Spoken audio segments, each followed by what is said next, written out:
Ohio, and I'm listening to BBQ Central. Start the game! Let's go! We'll do it live. Do it live! I'll write it and we'll do it live. So to get that perfect barbecue, you use wood. You should say whatever. We put the lighter fluid on, strike the match, and... Should we call the fire department? That might be a good idea.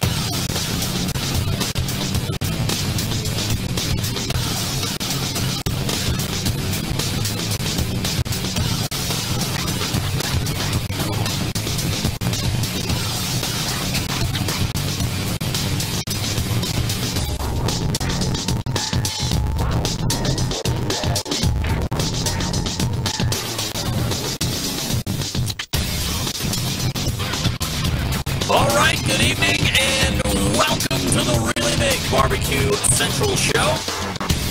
It's the show that talks about all things important to the world of barbecue and grilling.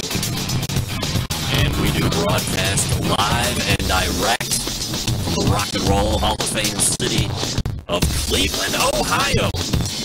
The barbecue capital of the North Coast. Happy to have you aboard here on your Tuesday. I am Greg Rippey. Hey, you want to jump in on the show? Happy to have you. There's a phone call, 216-220-0966. You can also email the show if you would prefer, and that's how you do that. You can get in touch with the show by sending an email to greg@bbqcentralshow.com or on the Twitter and Instagrams at BBQ Central Show. Anything else you want to find out about the show can be found at the main website, thebbqcentralshow.com. And here's what's happening in case you didn't get the newsletter coming up in about 12 minutes from now. And might I say, right off the rip, if you hate the American Royal contest in general, I can guarantee there's a very good chance you will hate the show this evening. Solely because we have gone and done a whole show recapping the entire week or weekend last week. So, it's a complete recap of the whole weekend, and we have winners abound coming up in 12 minutes from now. There are two sides to the American Royal. There's the American Royal Invitational, and there's the American Royal Open. The Open, well known for having, at times, 700 teams almost, or approaching 700 teams almost. Nowadays, you're finding it in the 460 team range. Certainly a huge competition, to be sure, but a little off the numbers of even 4 or 5 years ago. There's an echo monster on Facebook. Why would that be? Well, let's take a quick look. Stand by. Oh, that's all right. It's all good. Hold on, let me look at my... That's good. I don't know why that would be. Well, I apologize to my Facebook friends if everybody's getting that. No settings changed, but it's a incredibly annoying sound, I'm sure. I have to be sure of that. But suffer through. The podcast will be well worth it because I'm sure that sounds phenomenal. Again, open side, invitational side, joining me in about 11 minutes from now. The winner of the open side and one of the most prolific and consistent cooks that you will see on the competition circuit and has been probably going on over a decade at this, going on over a decade at this point. That is Darren Worth, Iowa Smoky D's, your American Royal Open champion. That's right. Not once, not twice, but 3 times a Grand Open champion. So we'll talk to Darren here in about 10 minutes, recap the weekend in his eyes, and then we will move to the 35 past the hour segment where we will find the runner-up or the reserve grand champion of the American Royal Open, longtime sponsor of this show, having a great competition season year. As always, Dave Bosca, Butcher Barbecue, is in, and we will recap his reserve grand championship effort in the open portion. And then we will move to the second hour and what will be recapping an historic achievement, and we're moving to the invitational side. 146, is it, teams that took place in the American Royal Invitational this year.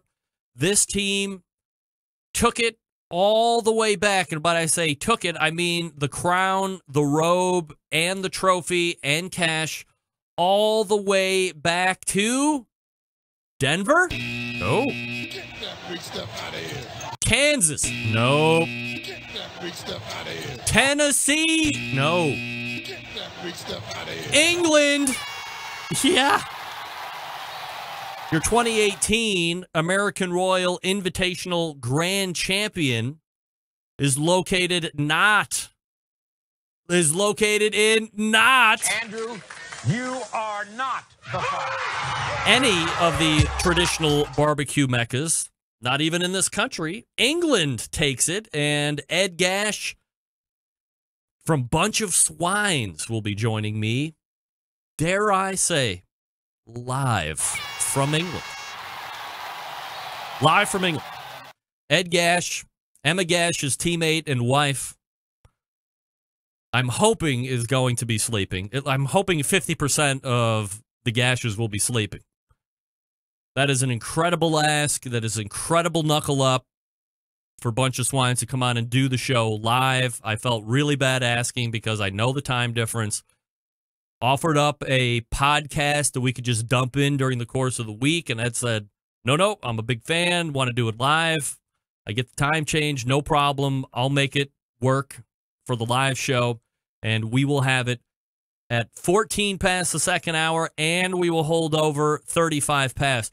So not only will we be getting the weekend recap from Ed, we will also then be diving into where he was introduced to American Southern style barbecue, competition style barbecue, what the competition scene is like both in England and in Europe, because he does travel across Europe at competitions as well, and talk about things that we take for granted. Access to meat, access to rubs, access to injections, access to cookers. Where are you getting your knowledge? Are you surprised that it has taken off as quickly as it has? We'll run down the whole gamut of stuff that is not even inclusionary of this past weekend. Doesn't include, let's say it like that. Things that don't include this weekend, we'll get all that done in one segment, and then we will go get background on Bunch of Swines, because it is an historic achievement. Nobody outside the country has won the American Royal Invitational. They are the first ones to do it. And as you do a little research and learn a little bit about Bunch of Swines, certainly not out of the realm of possibility at all that they would have been able to knock this one off, and they did. But a huge accomplishment nonetheless, taking it away from them Yanks and bringing it for the first time home to England. So congratulations to Ed and Emma Gash, Bunch of Swines. We will get that recap in the second hour. Your phone calls and emails as well, 216-220-0966. Also email Greg at thebbqcentralshow.com. I'm getting an email, blah, blah, blah. Okay, don't want to bother with that one. Did I just take out my open? Sure did. Here we go. Are you following me socially? Yeah, you better be. Instagram at BBQ Central Show. Give me a follow. Very cool things happening on Instagram. A lot of great food pics. Going to be doing a lot of promotion and stuff as far as the show is concerned and guests that we might be having. Going to be doing a little bit of that Monday evenings before the show. We tried that a couple weeks ago and didn't really work out too well from a technical side, so we're going to give that a run, I think, tomorrow night. You can also follow me on Twitter at BBQ Central Show, same handle as the Instagram, and then Facebook. If you're watching it live right here, you've already found the show page. If you're listening on podcast, you didn't know I had a Facebook page, facebook.com/BBQ Central Show. I'm sure that some of you noticed that Steven Reichlin is not in tonight. This is typically the week in the month that he does his appearance, the third Tuesday of the month. And he is not in because it is a high Jewish holiday. So, I don't want to let it go unnoticed. I do want to take a second to wish all of my Jewish Centralites a very happy Yom Kippur. If it's I can say happy Yom Kippur, but I'm saying that because I'm a little ignorant to that. So please do the proper atoning, which should consist of some atonement for missing the show tonight. Come on, you know, you big Centralites, you. Don't not atone for missing. But if you are Jewish and you are celebrating Yom Kippur this evening, not making the show, enjoy that time. Get the show on podcast. Tomorrow you get the first hour. Thursday you get the second hour. And, of course, Friday, the best of show. There he is, Brian Guerrero. What's up, Brian? Good to see you. Good to see you on YouTube. Hey, did you know we do the live feed from the YouTube page as well? You got to check that out. Instant chat. Everybody loves it. All right, folks, let me talk to you quickly about the Barbecue Guru. They have always believed that outdoor cooking should be easy because it can be, especially with the Monolith Barbecue Guru Edition grill. The Monolith is the world's first temperature-controlled smoker with a built-in power draft fan. This means smarter control and greater freedom with automatic temperature control. Easily choose your cooking time and temperature and let the Monolith do the work of a sous chef or barbecue pit master with minimal effort. You now have the oven-like precision at the grill and can serve the tastiest, juiciest meals each and every time. By the way, if you already have a Barbecue Guru temperature controller, you don't have to go out and buy a new controller in order to be compatible with the fan that's built in the Monolith. All you have to do is hook it up properly to the fan, and that controller is ready to rock and roll. Now, if you want to look at some other technology or upgrade the controller, certainly up to you. You go to bbqguru.com or call them at 800-288-GURU. That's G-U-R-U. You can make sure you ask them all your questions. Don't guess. Ask all the questions. They have a line of experts there waiting to take your call and helping you make the right decisions.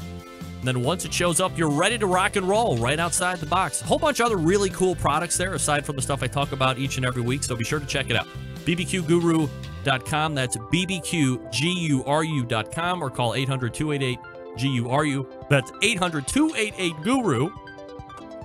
The Barbecue Guru continues to be a breakthrough in barbecue technology, and we are back with Darren Worth from Iowa Smoky D's right after this. Stick around, we'll be right back.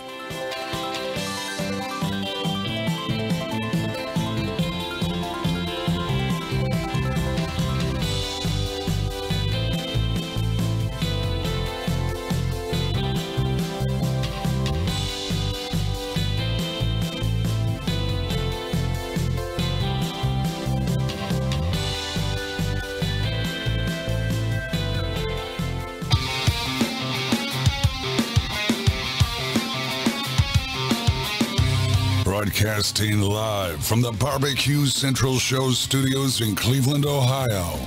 You're listening to the Barbecue Central Show. Once again, here's your host, Greg Rempe.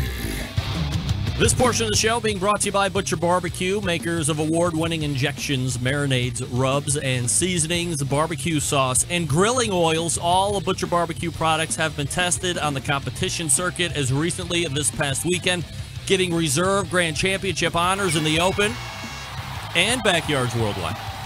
Be the pitmaster of your neighborhood. Visit butcherbbq.com to stock up right now. That's butcherbbq.com. Always trust your butcher. All right, my first guest tonight has added yet another American Royal Open Grand Championship to their list of titles this past weekend makes it number 3.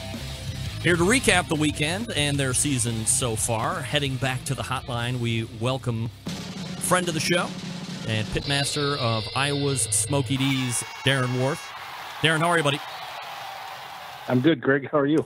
I'm doing absolutely fabulous, Darren. Appreciate you making time for the show, as always. And, I'm constantly having this argument in my head about having access to everything all the time, and is it good or bad? Facebook Live this, Periscope that, live streaming your excellence in Fortnite from your basement to the internet world. It seems almost endless, and it's kind of mostly crap, but some videos make me see why I like having that access to the streaming world, and one of those was seen just this past weekend, and that's where you and Sherry are called as overall champs at the Open. Someone had a camera on you kind of off to the side and behind, and when Smoky D's is called, that genuine emotion from you and Sherry was absolutely cool to see, because if you're someone who just kind of stalks competition barbecue and you see what you guys have been able to accomplish just over written text or pictures, you might wonder to yourself if winning these type of contests or contests in general have become commonplace to a certain degree. And last weekend, you could clearly see that the third Open title in your collection was a pretty big deal for you two. So a long way of asking, are you able to delineate number 3 with number 2 and number 1, and what do these all mean to you? Well, they're all special. When it comes back to that video, Tuffy Stone was sitting back behind us. He's the one that caught the original video, and he sat there. He just said, "Hey, I had a feeling you had 3 calls. I didn't want to jinx you. I wasn't going to tell you about it, but I knew you were going to get that call." So he sat there, and, Sherry, as you can see, she was pretty nervous. It was her birthday, right. And she had asked for one thing for her birthday, and she just wanted to win the American Royal Open. And since I hadn't bought her any other gifts, I really had no choice. Man, no pressure, right there? No pressure. But it was special. I mean, any time you can be on top of the major, it's been special. And I mean, third time there, I mean, just as crazy good as the first time. It's just, I don't know, sometimes it amazes me. It's just a blur of how you pull that off. Just the sheer luck involved with trying to go against 460 some other teams, of hitting the right tables and being able to get 3 top 15 calls and pull it off is, something still that's blurry in my mind, trying to figure out how odds do that work? How do they work? Darren, so let's jump into that just for a second. When you talk about, because there's like 2 different sides to this. You have Smoky D's consistency, all the wins, everything that you guys have achieved. Then you look at an event like the Open where you have 460 teams that, 5 or 6 years ago, I mean, you were approaching 700 teams or 700 plus teams. So what percentage is this luck that people want to talk about, and what percentage is your program, your excellence, your experience in this stuff? How do they meet, and where do they meet? Well, I think, there's a ton of luck, and I'm going to guess, 60 or 70% of what we do, or anybody does in competition barbecue, is luck. I think, there's different things. I think everybody tries to play the flavor game, but we consistently don't play the flavor game. We play the tenderness game, and to me, tenderness wins championships and wins world championships, and that's, my message to all new cooks constantly is quit focusing on what rub or what sauce. It doesn't matter. My famous words to them is, give me salt, pepper, and ketchup, and I'll beat you in tenderness every time.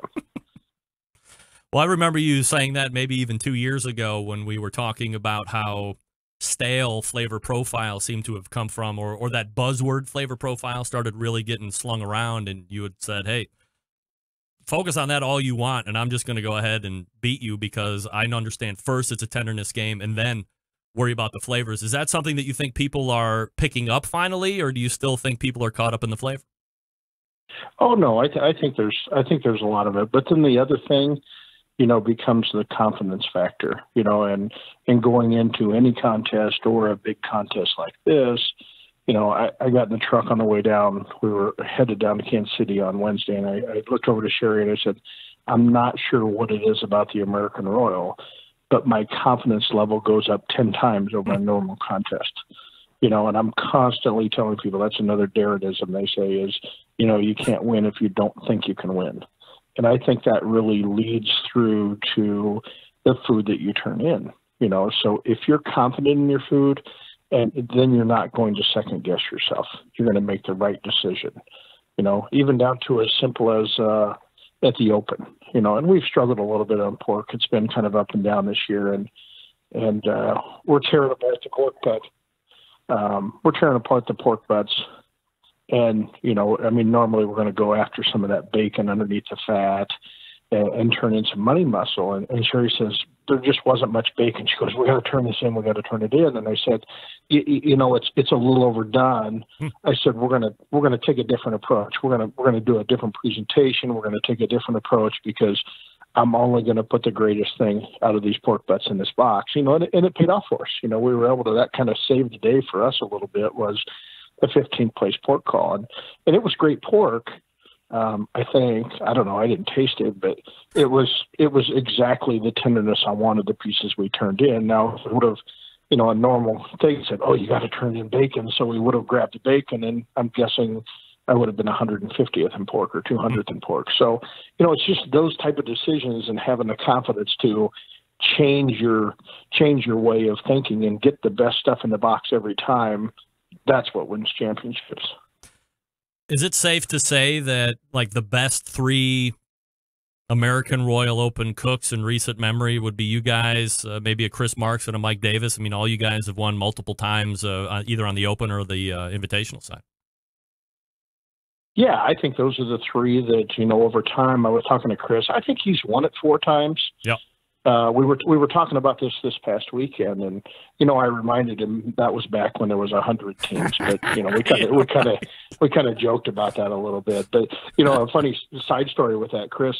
I remember in 2013 when we ran the American Royal Open for the first time. Chris was parked right next to us, and he come up to me and he says, "Hey, can I taste your food?" And I said, "Sure, anybody can taste my food. I don't care." Yep. And so I took over my chicken to him, and he goes, "Hey, I'm not going to say a word until after turn-ins." I said, okay, whatever. You want to taste my food? No, I hate barbecue. So anyway, I take after every category. I take over the food to him. I'm taking over everything. And after we get down, we sit down, and he looks at me. He goes, wow. I said, what? He goes, you just won the American Royal. I said, what are you talking about? He goes, I've won the American Royal 4 times. Trust me, I know what's good. You just won the American Royal. And so he kind of predicted it that day, and we still laugh about it every time we see each other. Darren, prior to the Open, you cook the invitational side of things. Great finish there, too. 12th overall out of, I think it was towards 150 teams. How do you game plan for, what are, in essence, 2 completely different competitions, same area, but you have the invitational side where you had to have won a grand championship in order to qualify during the course of a certain period of time, and then the Open, of course, anybody can go and you do that the next day. How do you prepare for both sides of that event? Well, I don't want to say I don't care about the Invitational, but it's really not my focus when I go into Royal Weekend. I talk to a lot of guys that, they want to win that Invitational. And so they put, you're going to have some great, every piece of meat is not going to be great when you go into a contest weekend. We all know that. Brisket's going to be better. Actually, ribs are going to be better. Some are just better than the others. Well, if you talk to most cooks, like I did this weekend, everybody focuses their good meat on the Invitational. I do the exact opposite. My good meat, every piece of great meat is going to be cooked at the Open. And, they think it's a crapshoot. I think it's, an opportunity. So, that's ours. Yeah, it's great to finish in the Invitational. But I could have got 200th in the Invitational or 170th, and I probably wouldn't have thought any differently. As a matter of fact, I probably put too good a meat into the Open that I probably should have used some of that a little bit. After I started getting into turn-ins with the Invitational, I probably maybe shouldn't have heavily stacked my meat onto the Open side and probably had a little bit better stuff on the Invitational, but it turned out good. I mean, our ribs have been hitting really well, and our pork was like 100th on the first day, and that was kind of the way our pork has been. So what's the mindset there, Darren? I mean, if you talk to a lot of these cooks, as you said you did, and they're focusing on the Invitational, and a lot of these guys and gals believe that is the contest that's set up to really judge best of the best because of how it's set up in order for you to qualify, in order to get in. And then, you talk to you're focusing on the open side, and the Invitational seems like, well, you could take it or leave it. If you want it, that's great, but you seem a little bit more focused on the open side. Does it just not have a big pull for you, or what's the mindset there? Well, it's just, it's what you get. The Invitational you win, and I wish kind of the Royal would change that. You get the Invitational that gets you a 5-year invitation back to the Royal. Well, the fact of the matter is, if you're a decent cook, you're going to get a championship in each year and be back there anyway. So the advantage that you gain isn't so much, but when you win the Open, you lock yourself in to the Royal Invitational for the next year. You lock yourself into the Houston Livestock. You lock yourself into the Jack Daniel's World Championship, which just pretty much says, oh, now I can just go have fun all next year because I don't have to worry about winning. I can just have fun because I'm already qualified.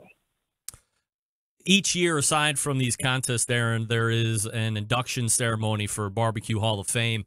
This year, Tootsie Tominins from Snows goes in, Charlie Virgos, posthumously, obviously, with Rendezvous and your pal Tuffy Stone, all inducted. Just wondering if you had any thoughts on the inductions, like if you saw it, and then, of course, of the people going in.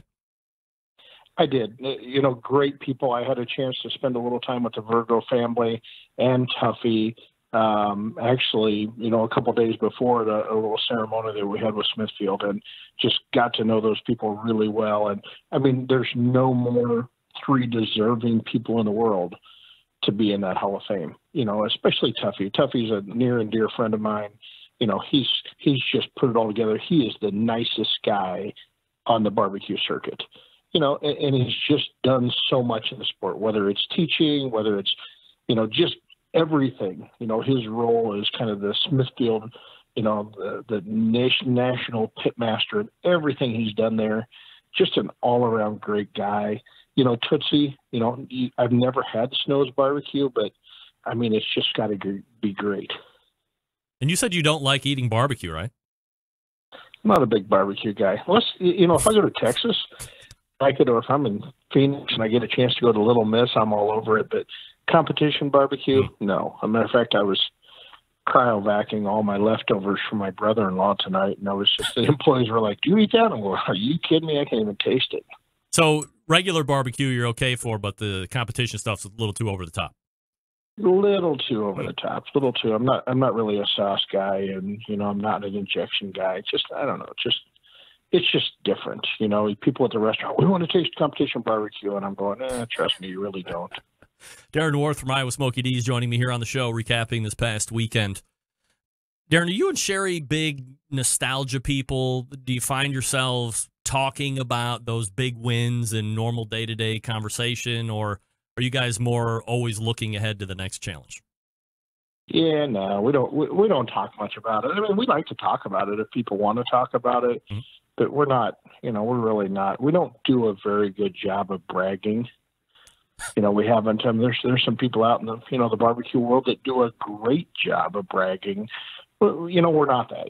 She's bugging me the other day. Hey, you really should do a press release and get this out in the press. Right. I'm going, yeah, but then they're going to call, and then we're going to have to figure out when to interview, and we're going out of town, and so that's kind of our thing. I mean, it's great to win. The number one reason we like to win is I want to be back in Houston. We've been to Houston for 5 years.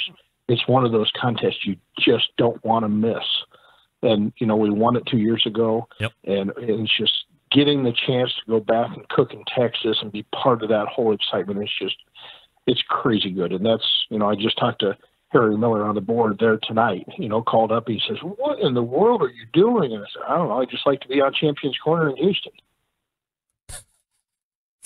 That's the way to go, man. I mean, you really like that competition, right? I do. It's great. I mean, I love the American Royal too. I love all the majors, and then we have the contest like this weekend. We'll be in Murfreesboro. I mean, we're just going to have a lot of fun. We always have a lot of fun. That's been our agenda for the last 3 or 4 years. It doesn't matter how many teams are in a contest or what it pays. We're going to go have fun. You know, that's our goal in life. Darren, 2 more questions before I let you go tonight, and I appreciate the time. Were you surprised as you looked through the score sheets and how barbecue has evolved and all this stuff? Were you at all surprised or taken aback by the superfluity of 180 scores at the Royal this year? You know, there was quite a few. To tell you the truth, I haven't looked at the score sheets, you know, but just recalling, you know, of, you know, 3 or 4 or whatever. I mean, but then again, I mean, that's some of the best barbecue in the world. You know, so there should be some of it. You know, the scoring, you know, there's still issues with scoring. You know, we all know that, but, you know, we can either, you know, complain about it or we can just, you know, go about our business and have fun.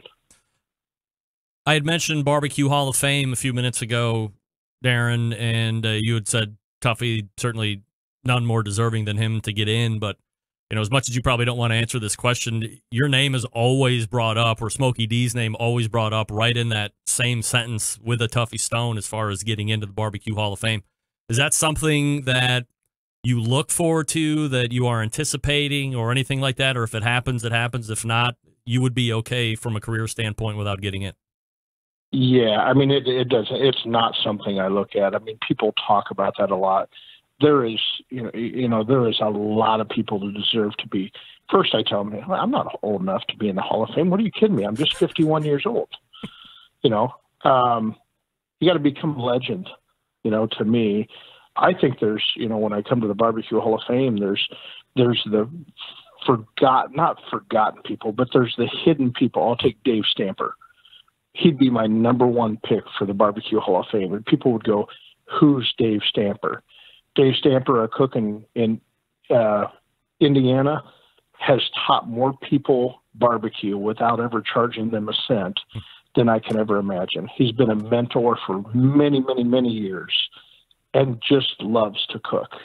You know, and so old Dave, you know, to me, he would be right up there, even though he's probably not going to get that recognition because he's not been spread nationwide there, but he's just one of those special people that he's went on to taught a lot of successful people.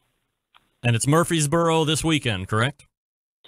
Murfreesboro. We just did a pretty much a 3-hour turnaround, trim meat, load the trailer, and we're off in the morning because after that win, we've got to have a little relaxation time with our friends, the Lukes and Luke Darnell, and we've just got a great crew coming into Murfreesboro, and it's one of those contests you got to show up on Wednesday so you can have fun for 2 days before you have to get serious. Well-deserved time off. Happy belated to Sherry, of course. It's Darren Worth, Iowa Smokey D's 5th overall, currently KCBS Team of the Year points, 12th at the American Royal Invitational this past weekend, and took it all at the Open. Darren, always appreciate the time, my friend. Thanks so much.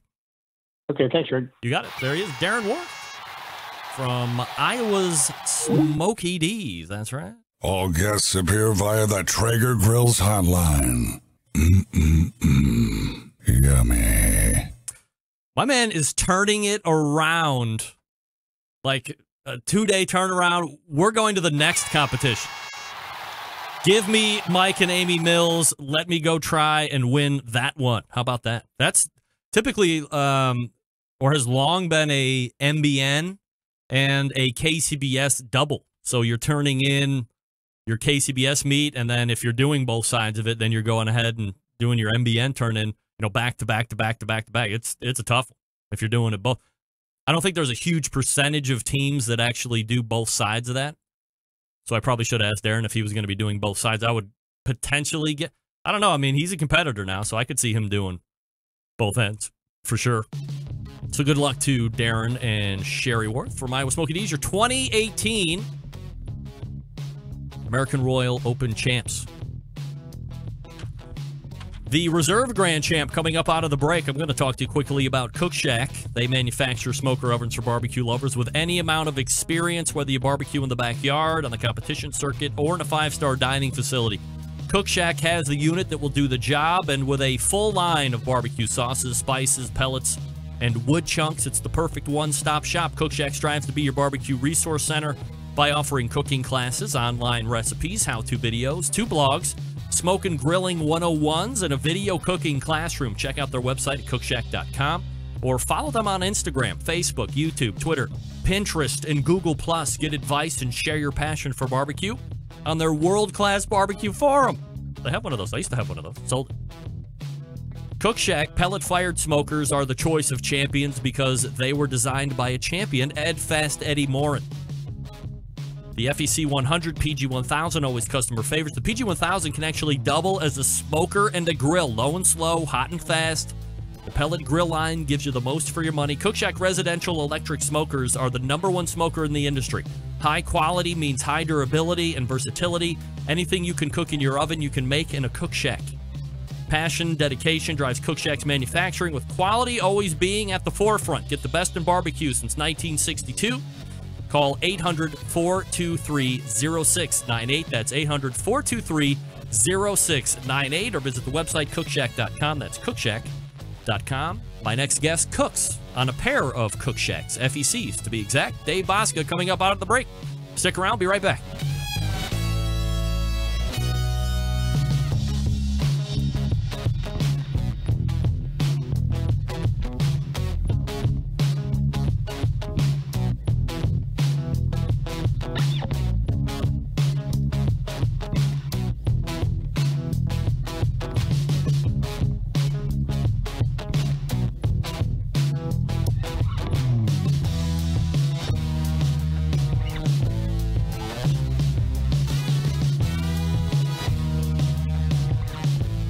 Continuing to produce incredibly mediocre content in an exceptionally professional way.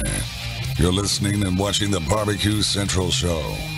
Once again, here's your host, Greg Rampey. Welcome back. This portion of the show being brought to you by Cookin' Pellets, your #1 quality wood pellet offering right there on the internet. You visit cookinpellets.com. That's COOKIN pellets.com. If you, for some reason, feel skittish about putting in your order at their website, you can try them right out at Amazon.com. Why not? Download their free app, too, for crying out loud. Plus, their pellets work in all pellet-fired cookers. Don't be fooled for those shenanigans.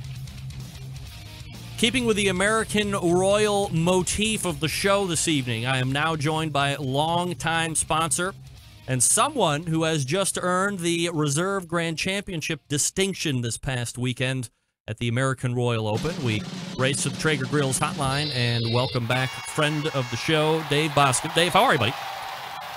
Hey, Greg. Thanks a lot for calling. Well, thanks for taking the call, and always appreciate the time you give to the show here. So we'll get to the open portion here in a second, Dave, but let's go ahead and look at the invitational side first. You grab an 80th place overall. You're going up against the best of the best. How do you feel that side of the weekend went for you? We had a real good cook. I overcooked the brisket some. Chicken was real good. I was thinking it was a hinge. Not as moist as what I like. Ribs were real good. Pork was good. Like I said, and then the brisket, I overcooked it a little bit, so it was a little drier than what we've been getting in the recent past. But we had good scores. I believe I had a 171 in chicken and I think it was a 177 in ribs and a 175 in the brisket. Pork. Pork, they kicked the pork to the curb. That's what it was. We got like a 158. A 158? Yeah. Wow. Yeah, they kicked that to the curb, and I'll be honest with you, we kind of liked it. I was hosting a team out of Quebec. It's a new retail store had come online with us, and I'd invited them to come down and go through the invitational turn-ins with me, so they kind of get an idea of what was going on, so they could cook the open, and they did. 2 of the guys come over, and man, it was so much fun with those guys. I love doing that, working with new people, first time to the Royal, and so it was a great relaxed time. Everything was going smooth. I knew the brisket was going to be a little overcooked, and it was, but it wasn't stupid. But it was just a little bit from where I wanted. But we were happy with it. Can't complain. Are they surprised to see what goes into a barbecue competition, the caliber of an invitational? Yeah, I think I heard the words of like doctorish, surgeonish, things like that. The amount of the detail that we look at every speck on a box, the flavors was way different than what they expected. Their eyes, I hate to say it like this, but the eyes popped out of their heads with the chicken, but it didn't with the pork. And I was asking them, and they said, no, it's really good. But I think by then they had set their own bar, you know, and the guy was taking notes to himself, and I really thought it was cool. And he kept asking questions, and we'd answer them. And in between each one, we'd have about 5 or 10 minutes. And I'd say, hey, you got any questions about what you just watched? Nice. Yeah. When you set up for the Open, I mean, you seem pretty satisfied with 3 out of the 4 scores. Do you consider any tweaks because of how the invitational side goes down, or do you have to discard that as its own event and view the Open as its completely separate and new event and not make any type of real drastic moments from or movements from one to the other? Well, now, see, you're putting words in my mouth here. I'm just asking questions, Dave. I didn't say I didn't make any changes. I'm sitting really good in Team of the Year right now with brisket. And, you know, I just got a whim, and I decided to change my finish on the brisket. And, yeah, we got a 168 on brisket in the Open. We had pork was a 178. Ribs was I think ribs was a 174, I think. And then 180 chicken, right? And we had a 180 chicken. Yeah. And the brisket, I changed it. We got a 168. Ouch. I don't think it was probably one of the best briskets we've cooked in a month. It wasn't one of the best briskets we've cooked all year, but definitely within a month. And it was just a finish. I decided to, I've always wanted to do this. And told Martin, my brother, who cooks with me most all the time, I said, I've wanted to do this. And he said, well, let's just taste it and we'll see what we think of the flavor and we'll go with it. And we tasted it. Man, it was as rich as I wanted, and it was as tender, and it was just as juicy. And so we did what we wanted to do, and lo and behold, it just didn't hit the score like I thought. So within the cooking process, everything stays the same. This is just something that happens after the fact. Yeah. No, I tried to mimic that hot and fast coming out of them Jambos on my pellets. And I used 2 different pellet cookers to make that happen. And I've got that brisket works really well for me. And so, no changing as far as the cooking. It's just a 5.5 hour cook. We do wrap. It's a real simple cook. It could be repeated all the time. It was that last 5 minutes that you live and die by. So this is unique, Dave. We're talking with Dave Bosca, by the way, Butcher Barbecue, butcherbbq.com, the website. If you haven't tried his products, please do so immediately, if not sooner. If you don't mind, can we go through the meats and talk about which products of yours that you use on them? And you can, of course, get as detailed or as non-detailed as you want. But let's start with that perfect chicken. Okay, yeah, real easy.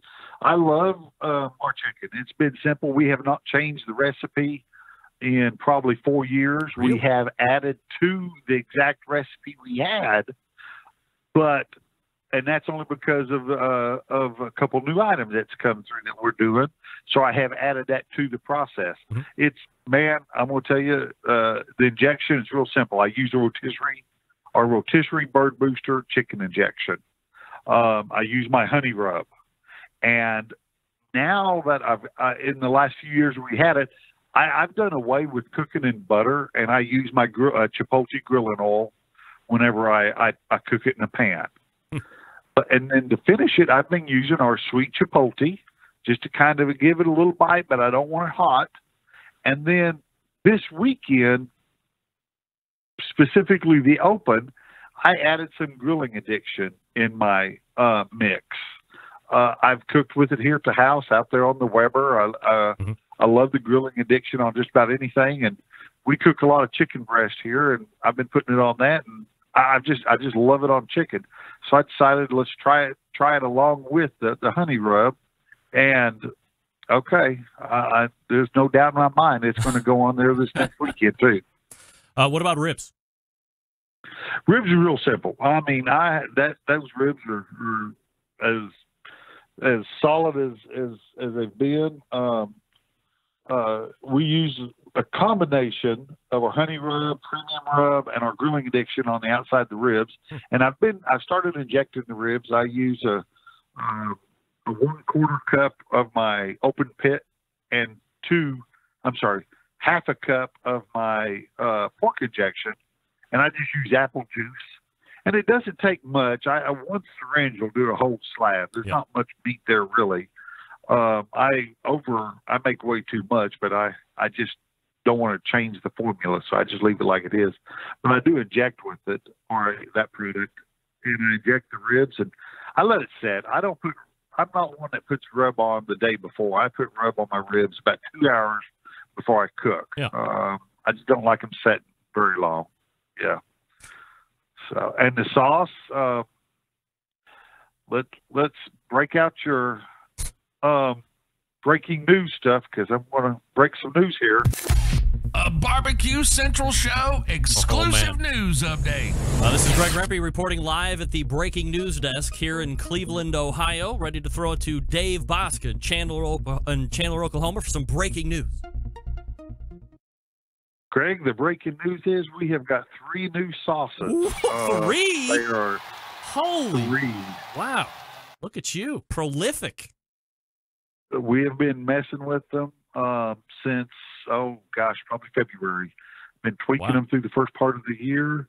And it's combinations of sauces that we have used on the trail for a long time.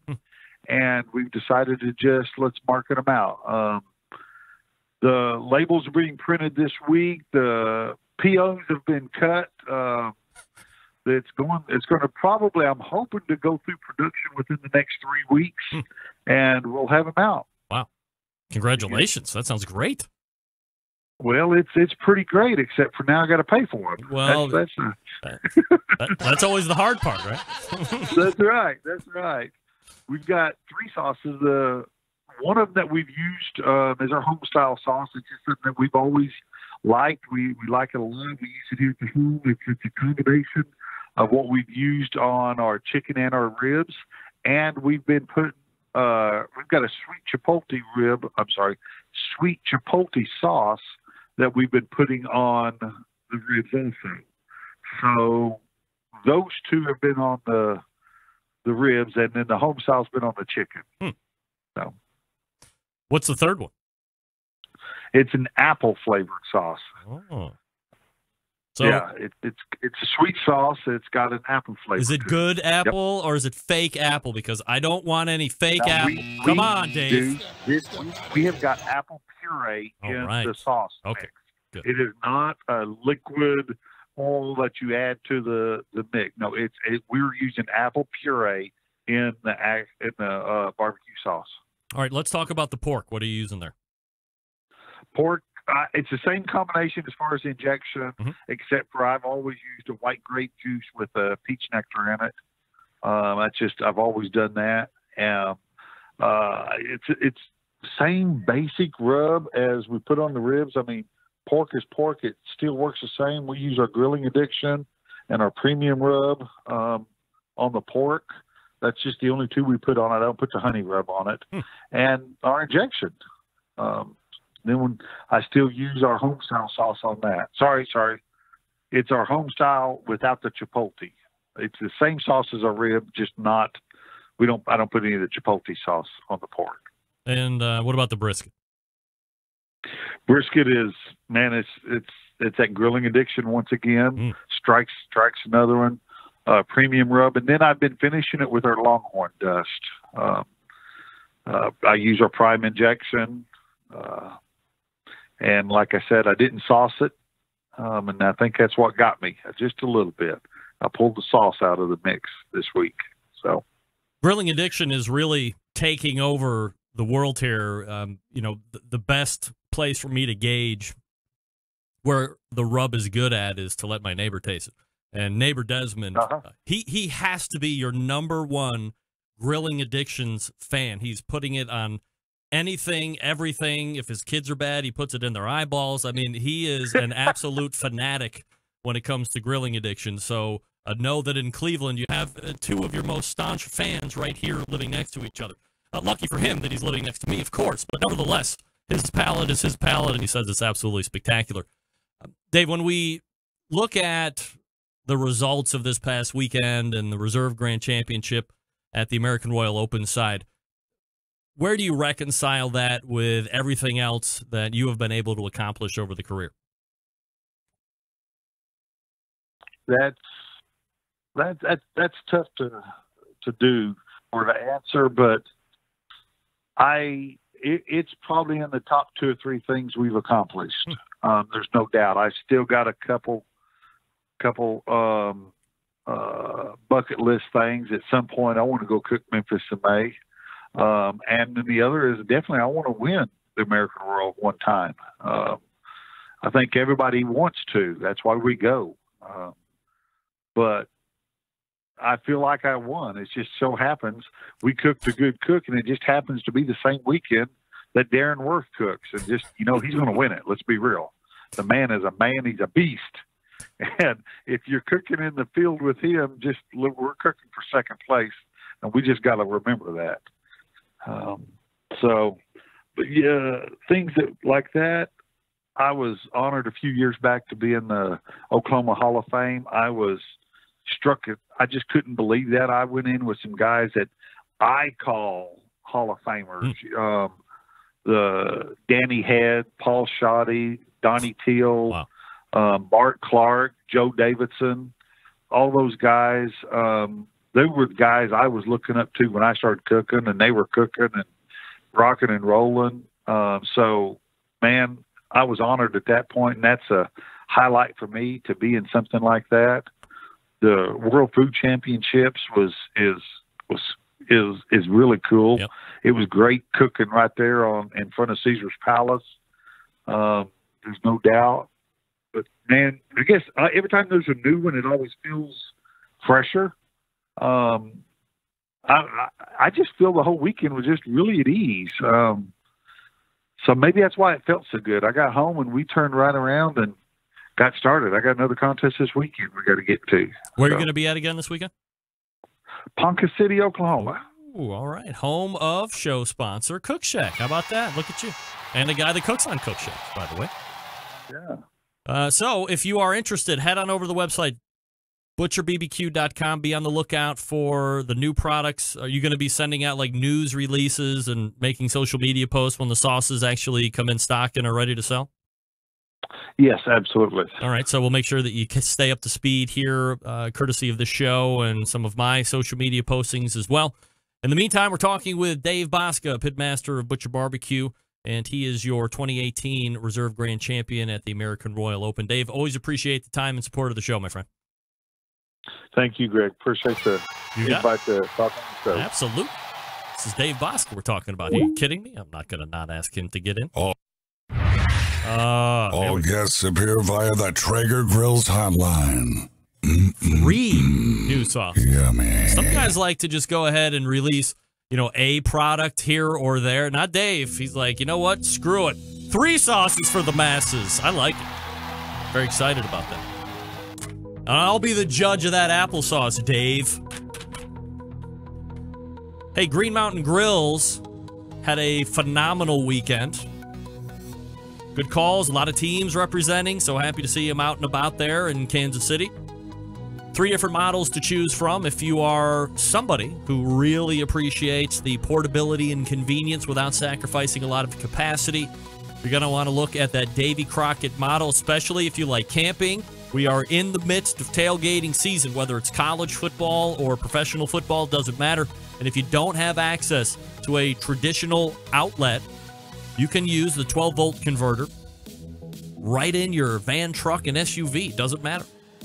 And again, not sacrificing a tremendous amount of capacity for portability. That makes it absolutely really nice and easy to use wherever you're going to be going. Plus, wood pallets, great flavor too. Now, if you want something to put on the patio, I get it. That's what I like. Daniel Boone, mid-size. Got like 3, 4, 5 people in your family. You don't really cook a tremendous amount of food at one point. I think Daniel Boone is something you're going to want to take a look at. Or the Jim Bowie, that's the big one, right? Maybe you got a big family, maybe you like hosting big parties, or you just want a cooker that you can put a lot of food on at any given point. Jim Bowie is going to be the one you're going to want to look at. And of course, as I always say, there's a ton of rubs and sauces and accessories and all that stuff.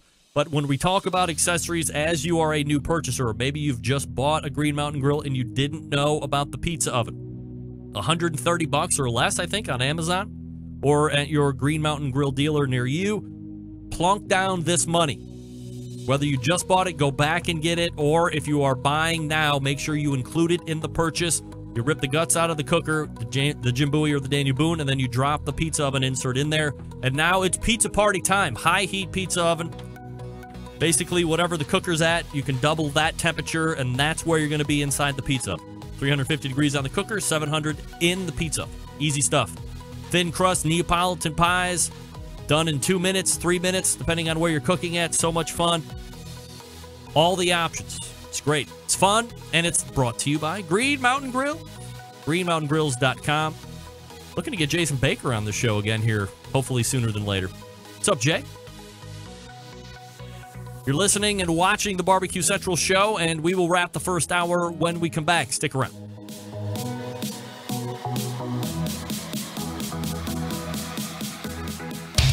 Big name interviews, advice on cooking brisket and ribs, and the only host willing to share his honest opinion on all things important in the world of barbecue. It's the Barbecue Central Show. And we're brought to you this segment by Fireboard. What's up, Ted? How was the weekend? Hope you had a great time out there at the American Royal. Monitor up to 6 different temperatures simultaneously. Connect to Wi-Fi for cloud-based monitoring, or connect via Bluetooth.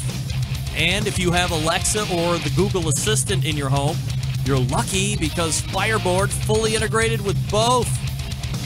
Find out more by visiting fireboard.com or call 816-945-2232 today. Don't miss out. If you want something that has up to 6 inputs, ambient probes, internal meat probes, they have a probe plug-in where you can actually do a fan. Thing's tremendous. I think loaded out, the loadout package was even like $250 or something like that. So for what you're getting, QPR is there. Check them out, fireboard.com. Thanks again to Dave Bosca for joining me this past segment, talking about his take at the American Royal Open and Invitational, or finishes, I'd say, taking the Reserve Grand Championship on the Open side. Announcing, unbeknownst to me, 3 new sauces available sooner than later from Butcher BBQ. And the website, of course, butcherbbq.com. It was a home-style sauce, a sweet chipotle rub. There is a sweet chipotle rub. And a sweet chipotle sauce. And then you had the applesauce. I'm going to be very interested in getting my hot little mitts on the applesauce. Not going to lie. Also, thanks to Darren Worth for joining me in the first segment talking about the American Royal Open win. And sharing the, hey, the Invitational would be great to win. Probably wouldn't kick it out of bed for eating crackers. But the Open gets you exponentially more ancillary things and entries into other items that they like to do. So they want to win that one so they can get all the other stuff that comes along with it. They would choose that one over the Invitational. Interesting stuff. Also interesting, Darren doesn't like to eat competition-style barbecue. That's the question that I want to know. How many pitmasters out there right now, answer it on Facebook too, even though I don't monitor it, also here on the Instant Chat on the YouTubes. If you are a competition barbecue cook, do you like to eat your competition barbecue? I've always heard for the years of doing this show that how they would make it in the backyard isn't the same as they would make it in competition. But I haven't heard a lot of people say they don't like it. I'm interested to hear what you have to say about that. All right, we're going to break away and load up here for the second hour. We will refresh libations. If you have any questions or comments, hit me up, 216-220-0966. You can also email the show, Greg at thebbqcentralshow.com. You're listening and watching the Barbecue Central Show right here on the Barbecue Central Network. Stick around. We'll be right back.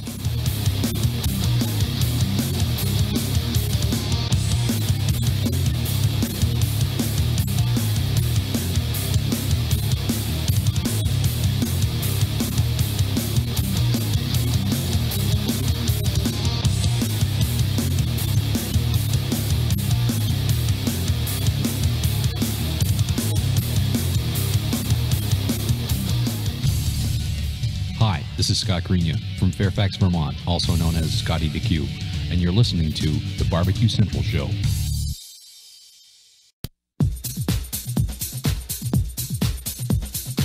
Happy to have you aboard here for the really big barbecue show. Boing.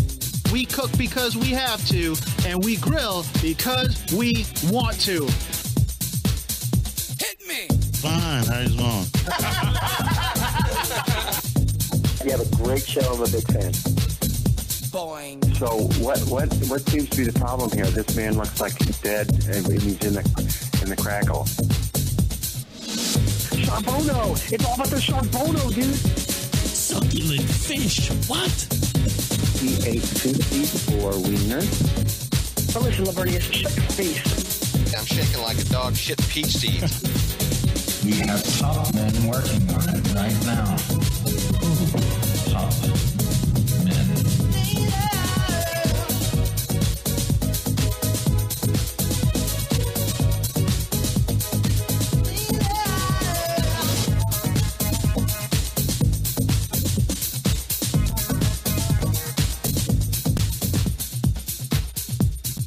And just like that, we are into the second hour. Welcome aboard. You have found the Barbecue Central Show. If you're just tuning in live, thank you. You've missed the first hour. What happened? Why did you miss that? You missed great conversations with Darren Ward from Iowa Smoky D's, with Dave Bosca from Butcher Barbecue, recapping their win and reserve grand championship take, respectively. Don't worry, you can subscribe to the show on podcasts through iTunes and Google Play and Google Podcast and any other way you get podcasts. Doesn't matter. If you go to the main website, the bbqcentralshow.com, and then click on the subscribe button, that will give you a laundry list of ways to subscribe to the show through podcast. So if you can't make it to a show live on a Tuesday, which I don't know why you couldn't, but if you can't, you can subscribe to the podcast and you will automatically be alerted. Here's the benefit. Sign up once, hit subscribe. You will automatically be alerted when there's new shows out. It will follow you around and always let you know so you'd never miss. Or if you watch the show live and you found a interview or guest or comment or rant specifically entertaining, you can always go back specifically to that point and watch and rewatch and rewatch. Share it to a friend. That dovetails nicely into the social part. Make sure you're following me on Instagram at BBQ Central Show, on Twitter at BBQ Central Show, Facebook, of course, /BBQ Central Show. There is a theme here. You know, when you make a mistake, sorry, let me do this first. Still to come on this show, let me promote properly. Ed Gash, American Royal Invitational winner, coming up, Bunch of Swines in about 10 minutes from now. And again, follow me socially at BBQ Central Show on Instagram and Twitter. A promotional note, next week I am going to launch a Bubba Burger giveaway contest via Instagram. So as I have just pounded you with promotion, be sure, because you're going to have to follow me on Instagram in order to take part at BBQ Central Show. I have good content. It's not BS. I'm not one of those reposting accounts. I mean, I might repost a really cool video, but it's not just a repost account like some of these other bags. It's a real account with real good content. And I try and bring value to my subs. So hit it up. You can have a chance at winning a Bubba Burger hat, a Bubba Burger cooking apron, and a Bubba Burger shirt. Your choice in color, white or red. And then I'll keep the one that you don't want. And don't worry, podcast listeners, as you're listening to me here right now. Why? Because the thing is going to run like a whole week, and everybody gets a shot. It's not just for live listeners. So podcast listeners, as you always curse me and send me dirty emails when we do the live shows, when we're doing porn star or athlete or cheese or font, winery or rehab, those are great classic games of the show. You don't get to take part in winning anything when we do that because it's live. Podcast listeners, you are in. So be sure to start following me. And next Tuesday, I will go ahead and announce the Bubba Burger giveaway contest. It'll be very simple. It's basically trying to get me likes and followers. But I want to give you some free stuff too, right? Sure. Why not? So when you make a mistake, what do I always say? Get out in front of it. Own it. Move on. That's what I'm going to do right now. Last week, I had Jason Cole on the show talking about the KCBS World Invitational Barbecue Championship. Now, we can go on and on about, is this an invitational? And I think my embedded correspondent from Tennessee, Steve Ray, made a tremendous point at the end of last month. Believe it or not, embedded correspondent segment coming up next week. It's already at the end of the month. My audio isn't messed up. That has to be on somebody else's side. It's recording perfectly. So just suffer through it, refresh, or do something that you do, and it will sound really good on the podcast. Don't worry. I promise it will sound good. Anyway, we're already at the end of September, so next week will be the Barbecue Central Show embedded correspondence site. What was I talking about? Oh, so Steve said, this isn't an invitational. King of the Smoker is invitational. And you have to get an invite to be an invitational. The American Royal Invitational or this new KCBS World Invitational Barbecue Championship isn't an invitational, it's a qualifier. Now, we can continue to debate on that all we want. But nevertheless, I had Jason Cole on. We were talking about the KCBS World Invitational Barbecue Championship, and I introduced him as a first-timer to the show. And then asked him to give us some of his background since it was his first time on the show. Except, this is where I own it, it was not. Andrew, you are not. It was not his first time on the show. Jason made his debut at the end of last year when he came on the show to talk about his desire to get on what? The KCBS board. And also laid out his platform for us. So let me apologize to Jason for introing him as a first-time guest. Clearly he was not. Not sure how I mess it up. I'm usually really good at making sure I know who's been on the show before, especially if it's been less than a year. I'm not sure why Jason didn't decide to call me out right then and there. That would have been tremendous. First timer of the show, Jason Cole. Hey, great, this is my second time on the show. Thanks. Remember when you had me on end of the year, we were talking about KCBS? Then you're going to force me into either lying or saying, no, I don't remember that. I don't. Sound like a demon with a throat issue. Wow. We're going to do it live. This is why we do it live. This is why.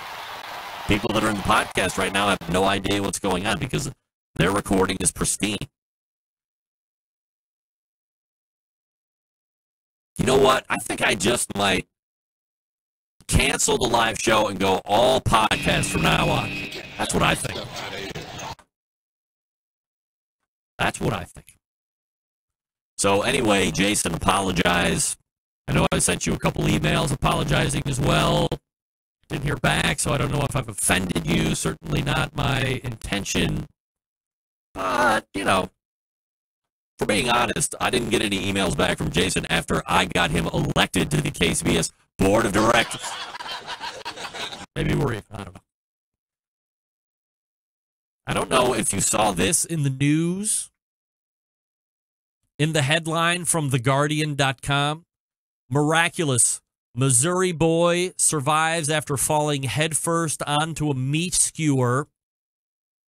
A 10-year-old Missouri boy recovering after he was attacked by insects and tumbled from a tree, landing on a meat skewer that penetrated his skull from his face to the back of his head. But miraculously, that's where Xavier Cunningham's bad luck ended. The skewer had completely missed the eye, brain, spinal cord, major blood vessels, the Kansas City Star reported. Cunningham's harrowing experience began Saturday afternoon when Yellow Jackets attacked him. About 35 miles south of Kansas City, he fell onto the ground, and his mother, Gabrielle Miller, ran down the stairs when she heard screaming. His skull was pierced from front to back with a half-foot skewer sticking out of his face.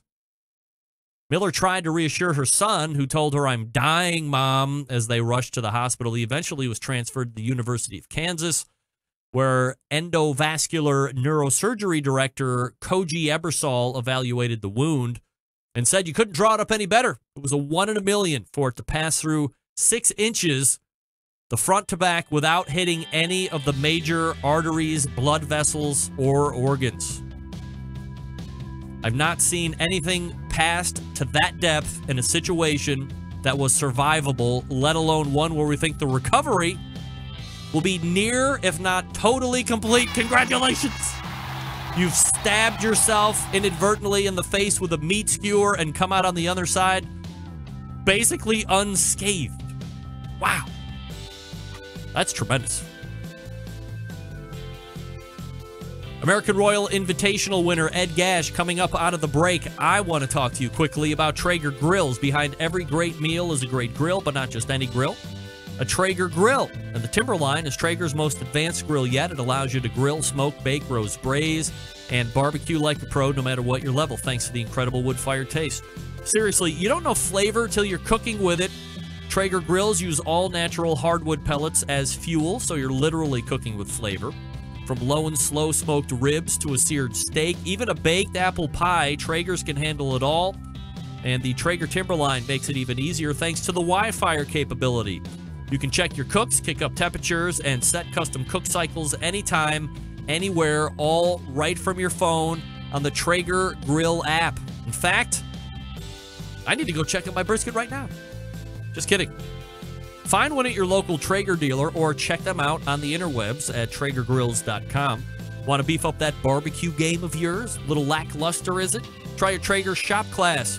It's going coast to coast right now, bringing barbecue knowledge and amazing wood-fired foods everywhere they go. Taught by professional pitmasters, you'll take home all the skills you need to reach barbecue glory.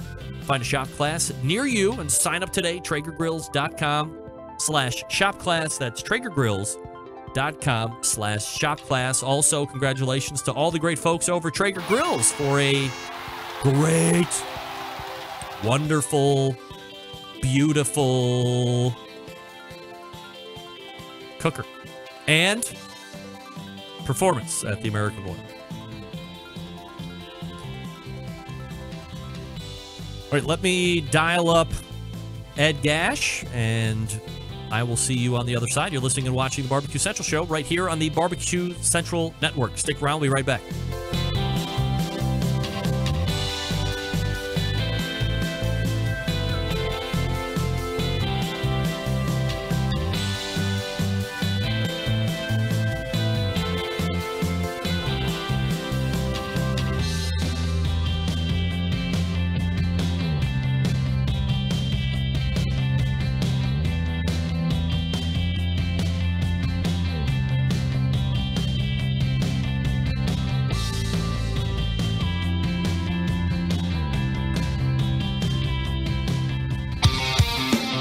only show giving you a monthly visit from a doctor of barbecue. A man actually named Meathead. The author of a barbecue Bible. Bloggers, reviewers, competitors, and manufacturers by the dozens. It's the Barbecue Central Show. Once again, here's your host, Greg Rempe. Hey, Smoking with Smithfield committed cooks. Make sure to head to smokingwithsmithfield.com and report your first place wins to claim your prizes. Was hoping to get an update to the American Royal Pork Loin Ancillary category, but that will have to wait till next week with Belinda from Smithfield, who will reschedule. Don't forget to sign up for the Smithfield Classic, Richmond, Virginia, next week, I believe, September 29th. To sign up, reach out to Jesse with Big Papa Smokers. That's Jesse, Jessie, at bigpapasmokers.com. Jessie at bigpapasmokers.com. All right, the American Royal was this past weekend. As we know, two of the biggest competitions each year are now in the books. And this past weekend was one for the history books. I don't know the last time I really thought a non-American team had a legit shot at winning the American Royal Invitational, but it should have been this weekend because the history books and the record books changed forever as Bunch of Swines won the Grand Championship and brought it back home with them to England. So let's head to the Traeger Grills hotline and welcome pitmaster of Bunch of Swines barbecue team, first-timer to the show, Ed Gash, joining me. Ed, how are you, buddy? Yeah, I'm great, Greg. How are you? I'm doing absolutely fabulous, Ed. Appreciate you joining me here on the show. And let's be honest, contest aside, let me tell everybody, in case you forgot, England is 6 hours ahead of me. Cleveland is Eastern time. It's like 4:15 in the morning, and Ed has knuckled up doing this interview live. This might be a bigger achievement than winning the Invitational, Ed, right? Well, I mean, I'm a big fan of the show, so it's great to get an invite to come on. And like I said, when we talked at the weekend, I'll make the effort. Well, I certainly appreciate the effort. Few probably would actually make that effort, but that's why Ed is a champion. So let's start at the beginning here, Ed. How much, or I guess, how did Bunch of Swines qualify to get to the Royal this year? I can't remember exactly which contest it was, but I mean, we won a contest, or we won a few contests last year. I think it would have probably been the Ruhrpott contest in Germany, which is one of the biggest ones in Europe every year. So that sort of got us our spot to qualify for this year, and yeah, we're already. Before going to the Royal, we were already qualified for next year. So yeah, we always have a good time in Kansas. And when you guys show up, like, what's the logistics like for you? I mean, people that are coming from Florida or Massachusetts or Seattle, Washington think that they're in kind of for a logistical nightmare, but it's got to be a whole new layer of potential trials and tribulations coming from a different country. Yeah, I mean, we've done this contest a few times, or we've competed in the States a few times. So we've sort of got it down to, we know what we need to do on what day. We normally get into Kansas City on Wednesday and just go shopping all day, buying everything that we need, whether it be like coolers, Cambros, Walmart shopping and, all those kinds of things, get that all done. And then, sort of party, meet up with friends. That kind of thing. We have everything ordered in advance. So, being able to use Snake River Farms to deliver briskets to the hotel room, and Casey Competition Meats, they sorted out everything else for us, and that was all pick up on site. So it wasn't that difficult. But that's because we've done it in the past where it's been a lot harder. How many times are you into the American Royal now? This was our 6th time. Wow, 6 times in a row. Yeah, we actually missed it last year, only because my wife, she actually ended up having knee surgery on the day of the Invitational last year because she tore the cartilage up. Are you guys like normal jet setters, or when you get in Wednesday, do you have to contend with, is it jet lag coming back or going in one direction? I mean, do you have to contend with any of the sleep stuff because of the time zone changes? Yeah, I mean, I travel enough. I've traveled enough with work over to the US, so I sort of have a routine of how to deal with the jet lag when you get in. You just wake up early and you get tired later on. But if you just keep on going, it's it sort of balances itself out by the end of the week. Yeah, I've always heard to battle any type of jet lag is, whenever you get to wherever it is you are, you have to stay up like a complete 24 hours in order to reset that clock. Do you try that at all, or you just find a second wind and you're able to muscle through until you really got to go to bed? No, I mean, I always say that you need to sort of stay up to, for us coming from Europe over to the States, you need to stay up till 10 o'clock, have dinner at 10 o'clock at night, because otherwise you wake up at like 3 in the morning when it's, long past breakfast time back home. And then it's actually much easier because you're not being woken up by hungry. And also, have a few beers. That always helps. Always helps, no doubt about it. Ed Gass joining me here on the show talking about the big win at the American Royal Invitational this past weekend. Ed, from a cooker's standpoint, obviously that's something that you're not putting on the plane and taking over with you. From my research, it looked like you guys are pretty big devotees of can cookers. Yes, yeah. I mean, we were really lucky that Tim and Terry from Gateway Drum Smokers sort of helped us out with bringing over extra cans for us to cook on. Is that what you cook on at home? Yeah. Gateway specifically, or is it a different kind of drum cooker? No. We've got Gateways at home, so we imported 4 of them about 3 years ago, and we've been cooking on those ever since. Would you have liked to have taken yours over if you had the opportunity, or is a can, and it doesn't really matter as long as you know how to work it? I mean, to some extent, a can's a can, or with the Gateways, they all behave quite similar. But yeah, I mean, it's always, with your own stuff, you know it a bit better. So any sort of quirks about the cooker, but as long as it's hot, it's cooking. If it's going a bit too hot, you just shorten the time you're doing something. You just adjust with it. Ed, how do you feel the cook went for you on the invitational side? Did it feel, I always ask this question. I mean, it's a stupid question, but I always wonder, in this type of a setup, it's the invitational, it's what most cooks consider to be the best of the best going head to head. Very few opportunities during the year, whether it's here in the States or abroad, that you get this kind of collection of cooks together to see who's going to reign supreme. At the end of the day, do you feel extra special or anything like that would indicate a record-breaking day to you and Emma, or was it just the normal cook and you liked some stuff, maybe you didn't like some stuff, and you were going to see what happened? Yeah, I mean, we're coming in as rank outside as being international teams. People, a lot of people not really expecting much, and we've had good success at the Royal over the years, but we always worry about, is the tenderness level going to be right and that kind of thing. So you sort of question yourself a bit. But I wasn't very happy with our pork box. I thought, it wasn't quite as tender as I would have liked it. But but we didn't get hurt too much. But to be fair, we were sat there when the awards, they were calling the awards, and when they were going through the top 10, because we really didn't like our pork box. We didn't hear a call in brisket.